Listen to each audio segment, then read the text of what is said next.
Hello hello जी, अस्सलाम वालेकुम। कैसे हैं आप सब? उम्मीद करती हूँ सब ठीक होंगे, खैर आफियत से होंगे। मैं भी एकदम ठीक हूँ। व्लॉग का आगाज़ आज रात के टाइम से कर रही हूँ। ज़रा हमारी बाहर की क्रिसमस डेकोरेशन देख लें, जो क्रिसमस लाइट्स ऑन है। ये व्लॉग पता नहीं मैं कब अपलोड करूँ। अपलोड तो कर दूँगी लेकिन प्राइवेट होगा।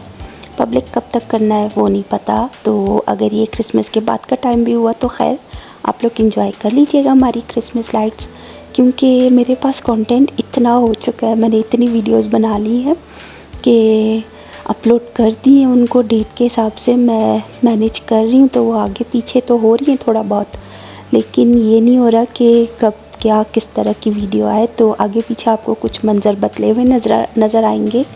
तो खैर मैनेज कर लीजिएगा, मैं सेट कर लूँगी अपनी रूटीन कि थोड़ा थोड़ा करके कंटेंट बनाऊँ, लेकिन अभी हद से ज़्यादा मुझसे कंटेंट बनता जा रहा है। तो खैर ये रात का टाइम था सोने के लिए, जब ऊपर आई थी तो देख लें बाहर का मंज़र किस तरह से। बहुत ही हल्की हल्की स्नो स्टार्ट हो चुकी है।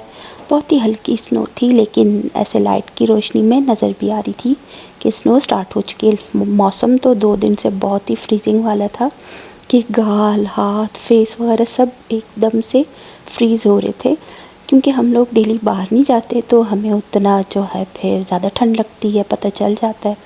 दूसरे लोग जो डेली जाते हैं तो उनके लिए उतना नहीं होता। बेटे से कहा कि भाई बाहर बहुत ठंड है, तो कहते हैं नहीं मैं जब बाहर गया तो नहीं थी उतनी ठंड। तो वो लोग डेली जाते हैं, उनको नहीं पता चलता। खैर रात गुजर गई थी, अब सुबह का टाइम है और देख लें रोशन सुबह हो चुकी है। सूरज की हल्की हल्की रोशनी है, हालांकि यहाँ पे 8:30 के बाद का टाइम था। 8:20 तक मेरी आँख खुल चुकी थी, अलार्म लगा दिया था। अब दिन छोटे हो गए तो थोड़ा जल्दी उठती हूँ। और सामने वाले घर से देखें उनके जो फायर प्लेस से जो धुआं से निकल रहा है। तो खैर सुबह का आगाज़ हो चुका है, चलते हैं नाश्ता बनाती हूँ। नाश्ता करते और नाश्ता करने के बाद फिर अपने डेली वर्क रूटीन करूँगी। नाश्ते की रूटीन तो शेयर नहीं करनी, बस जो डेली वर्क रूटीन होगी और दिन में जो खाना बनाऊँगी तो वो सब मैं आपसे शेयर करूँगी। खैर ये दोपहर का टाइम है, यहाँ कुकिंग स्टार्ट करने वाली थी तो सामने वाले दरख्त पे मैंने देखा कि एक छोटा सा परिंदा वो बैठा हुआ था। तो देख लें इस तरह के मौसम में ये छोटे परिंदे कैसे गुजारा कर रहे हैं। यहाँ पे इस मौसम में ये लोग रह लेते हैं हर तरह से। तो साथ ही यहाँ पे जो है बस कुकिंग स्टार्ट कर रही हूँ। मैक्रोनीज़ बनानी थी, वेजिटेबल मैक्रोनीज़ बनानी है, तो देसी स्टाइल वेजिटेबल मैक्रोनी आज मैं बनाऊँगी। चिकन टिक्का बनाया था रात को तो वो रखा हुआ था, तो मैंने इसीलिए इसमें चिकन वगैरह कुछ नहीं डाला, बस वेजिटेबल के साथ मैक्रोनीज़ बना रही हूँ। 2 छोटे साइज़ के आलू थे, उनको इस तरह से मैंने कट कर लिया था। पैन में ऑयल डाला और अब आलू के पीसेस डाल के इनको फ्राई करना स्टार्ट कर दिया। क्योंकि आलू थोड़ा देर से गलते इसलिए इनको फ्राई कर रही थी कि पहले हाफ़ से ज़्यादा फ्राई हो जाएंगे तो इजी रहेगा प्रोसेस, जल्दी नरम हो जाएंगे। खैर यहाँ पे फ्राइंग का काम हो रहा है, आलू फ्राई हो रहे थे। तो अब इसमें मैंने जो है प्याज चॉप की हुई शामिल कर दी, साथ ही बंद गोभी है और गाजर भी जो है मैंने कट करके रखी थी, छोटे साइज़ में चॉप किया है, बस ज़्यादा छोटे भी नहीं ज़्यादा बड़े भी नहीं। बस इन सब चीज़ों को एक साथ शामिल करके अब थोड़ा सा और फ्राई कर लूँगी। और उसके बाद बस फिर जिंजर गार्लिक पेस्ट शामिल करना है, हमारे कुछ स्पाइसेस हो जाएंगे। देसी स्टाइल है तो देसी स्टाइल में तो ये लहसुन अदरक का पेस्ट सब कुछ ही डलता है। दूसरे जो इटालियन वगैरह दूसरे जो बनाते हैं मैक्रोनीस पास्ता तो उनके जैसा नहीं है, देसी स्टाइल है। 2 फ्रोज़न टमाटर थे, उनके छिलके उतार के बस चॉप कर लिया था, वो भी शामिल कर दिया इसमें। कुछ हमारे स्पाइसेस हो जाएंगे, थोड़ी सॉसेस वगैरह हो जाएंगी तो इन सबको शामिल कर देंगे। साथ ही जो है थोड़ी पिज़्ज़ा सॉस बची थी बॉटल में तो वो भी मैं इसमें शामिल कर दूँगी। तो अब इसमें नमक शामिल कर दिया, काली मिर्च हो जाएगी, कुटी लाल मिर्च ये शामिल कर दिया। और उसके बाद बस फिर देखती हूँ वीडियो में कि और क्या क्या शामिल किया, कि फिर थोड़ा थोड़ा भूल जाती हूँ ना कि क्या क्या शामिल किया, अक्सर ही ऐसे होता है। तो खैर इन चीज़ों को शामिल करके अभी नमक, कुटी लाल मिर्च और काली मिर्च इनको फ्राई करना स्टार्ट कर दिया, अच्छी तरह से मिक्स कर लिया था। और साथ ही पिज़्ज़ा सॉस भी शामिल कर दिया, बॉटल में जो है थोड़ा सा बचा था तो थोड़ा पानी भी शामिल कर दिया। अब वो फ्राई होने लगा तो उसमें मैंने शिमला मिर्च भी चॉप करके डाल दी।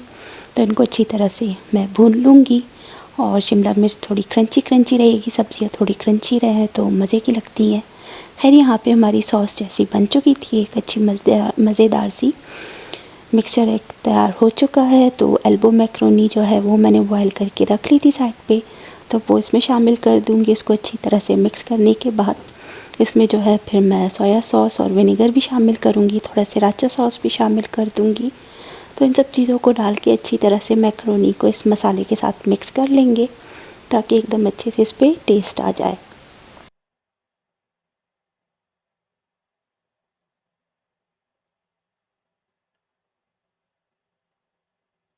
मैकरोनी को अच्छी तरह से मिक्स कर लिया था, आंच बहुत हल्की कर दी थी, थोड़ी देर दम पे रखूँगी और एंड में थोड़ा गरम मसाला और हरा धनिया भी डाल दिया था। देसी स्टाइल है तो हमारे देसी खानों में गरम मसाला और हरा धनिया ना हो तो उसके बगैर मज़ा नहीं आता है। खैर यहाँ पे अच्छी तरह से मैकरोनी को दम लग चुका था और हमारा खाना रेडी था। तो बस उसके बाद शाम तक हमने खाना वाना खा लिया और मौसम बिल्कुल इस तरह क्लाउडी है तो अंधेरा रहता है और हम औरतों की सुबह जो है बर्तन धोने से स्टार्ट होती है और रात भी जो है बर्तन धोने से इख्तिताम पजीर होती है। तो देख ले अभी फिर से यहाँ बर्तन धोने, शाम का टाइम है, आधे से ज़्यादा बर्तन पहले भी धोए थे, अब फिर से बर्तन धोने हैं। तो खैर बाहर का मंज़र भी चेक करें, हमारे छोटे छोटे प्लांट्स भी चेक करें जो थोड़े और ग्रो हो गए माशाल्लाह से। साथ ही मैंने दूध भी चढ़ा रखा है स्टोव पे, तो मैंने दही जमाना है, उसके लिए मैं दूध को बॉयल कर रही हूँ। और साथ ही जो है दही जमाने के लिए जो थोड़ा सा दही चाहिए होता है साइड पे, वो भी रखा हुआ है।